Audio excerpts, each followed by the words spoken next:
Good things come to those that wait. That's what Triple H said to us in regards to LA Knight when he didn't win the Money in the Bank briefcase. And it's looking, so far at least, like Papa Trips is gonna make good on that statement. Because LA Knight is on the cusp of becoming the next megastar of the WWE, and we're witnessing it right now with our very own eyes. So let's talk about it. And hey, as always, don't forget to subscribe to this channel, ring the bell for notifications so that you don't miss any of our daily uploads. Because if you're a wrestling fan, I'm confident that you're gonna fall in love with this channel because we upload daily wrestling content for you. So go ahead and subscribe. By the way, at the end of this video, I'm gonna announce the winners of the $1,200 and $1,500 giveaways. Oh, and also this video is 100% gonna contain spoilers from the most recent episode of SmackDown, so if you haven't watched it, get out of here for now. But if you do leave, come back. Don't forget to come back, okay? I need that ad revenue. After the most recent episode of Friday Night SmackDown, I don't think that it's a stretch to say that LA Knight has now been positioned to be the biggest babyface in the entire WWE. Babyface means good guy, in case you're not up to speed with the current wrestling lingo, by the way. You see, the title of the top good guy, the top babyface, used to belong to Cody Rhodes,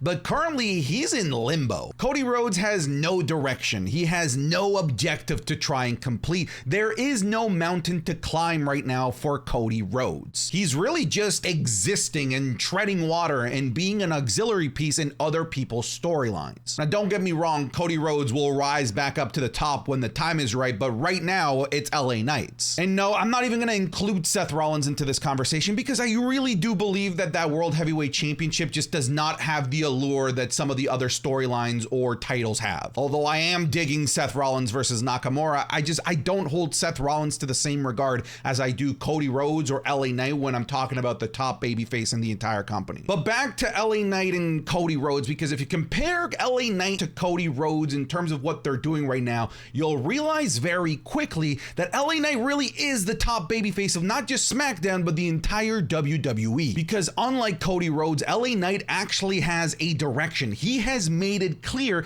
that he is here for gold, and he has firmly set his eyes on the biggest prize of them all, the prize held by none other than your tribal chief, Roman Reigns. Now, I still think that Roman Reigns versus LA Knight is still a few premium live events away from actually happening, but to me, it's very clear that the obvious route that LA Knight is taking is leading him to a match with Roman Reigns for the WWE Undisputed Universal Championship. I don't know if that's going to be a Survivor Series, Royal Rumble, a Saudi event. I just know it's going to happen at some point or another. And of course, setting your sight on Roman Reigns means that you have to go through the bloodline. And as we've seen over the past 3 years, whoever it is that's feuding and going up against the bloodline is the person that is typically positioned as the top babyface in the company. Yeah, I believe that the person that is going after Roman's title has more stock in terms of being a top babyface than the actual babyface champion, Seth Rollins, at the moment. But hey, if him potentially going after Roman Reigns and feuding with the bloodline isn't evidence enough,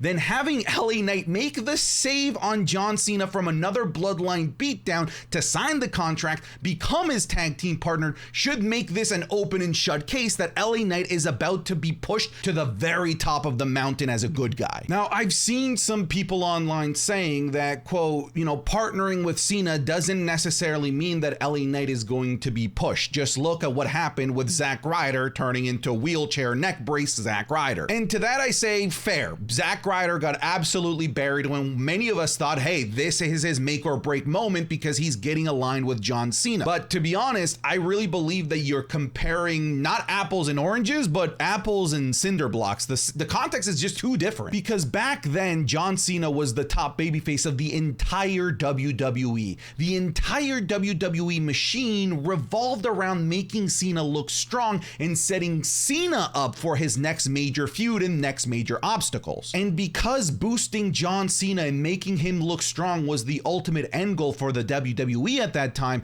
Zack Ryder ended up being nothing more than just a pawn that was just casually sacrificed for the sake of boosting John Cena. Actually, it wasn't even to boost Cena, it was to boost the bad guy that Cena was going up against to make Cena look strong. So yeah, after that, Zack Ryder was made to be a joke, and again, we thought, hey, aligning with Cena at that time meant big things, but it really didn't. So what make things different today for LA Knight than was Zack Ryder back in 2013? Well, the entire landscape of the WWE is different because Cena isn't the guy that they're building for anymore. You got to remember, he's gone in 5 weeks, potentially forever. Okay, I'm exaggerating, not forever, but until at least probably WrestleMania season or maybe even longer, because the writer's strike is over and the actor strike is probably going to be done soon as well. So Cena's days in the WWE are very much numbered. And because his days are numbered, the WWE isn't building for Cena in the long term. So if they're not building for Cena in the long term, it means that they're booking for LA Knight. Because unlike the Zack Ryder situation, this is a time where we're not using LA Knight to build Cena, we're using Cena to build LA Knight. The purpose of aligning LA Knight with Cena is to help make LA Knight a credible top babyface that could oppose the bloodline, that could potentially take out Roman Reigns when Cena finally leaves. Because when Cena is gone, that's going to leave LA Knight by himself. And if he isn't made to look credible, made to look strong, made to look like a top babyface in the company, we're never going to believe that he has a chance against the bloodline or Roman Reigns. So here's the thing. I don't think that this is just a simple quote Cena rub like we had at Payback when he raised his arm after that match against The Miz.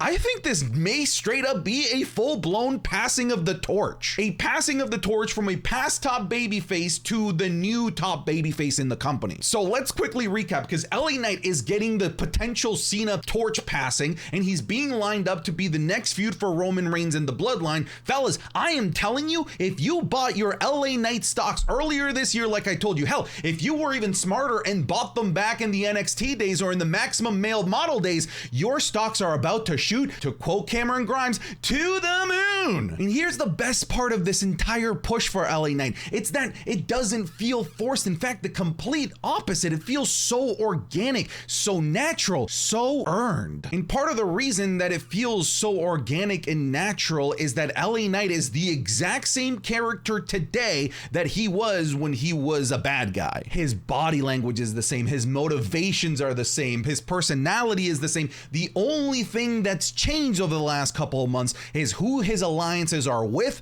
and who his enemies are. And because it's so organic and so natural, it means that fans don't have to change how they've been reacting to LA Knight. They can continue to react in the same way that they were reacting to him when he was a bad guy, now to when he was a good guy, which means that this doesn't feel like a corporately driven decision to have LA Knight be at the top. It feels like a fan-driven decision, which is great. And to pull a page out of my Wrestling is Cool podcast co-host Sancho West, Wrestling is Cool, now available on YouTube and of course now on podcast services around the globe like Spotify, because you've been asking for it. Just like Sancho, I'm gonna make some wild comparison, because the ability to be the same character regardless of whether you're a babyface or you're a heel is usually reserved for wrestlers with the highest of stocks in the company. Look at the likes of Stone Cold Steve Austin, The Rock, Randy Orton, Brock Lesnar. All of these guys are guys that are the exact same. They have the same traits, the same mannerisms when they're good guys to when they're bad guys. Just like LA Knight. And I'm not necessarily wanting to say that LA Knight is on the same level of those guys,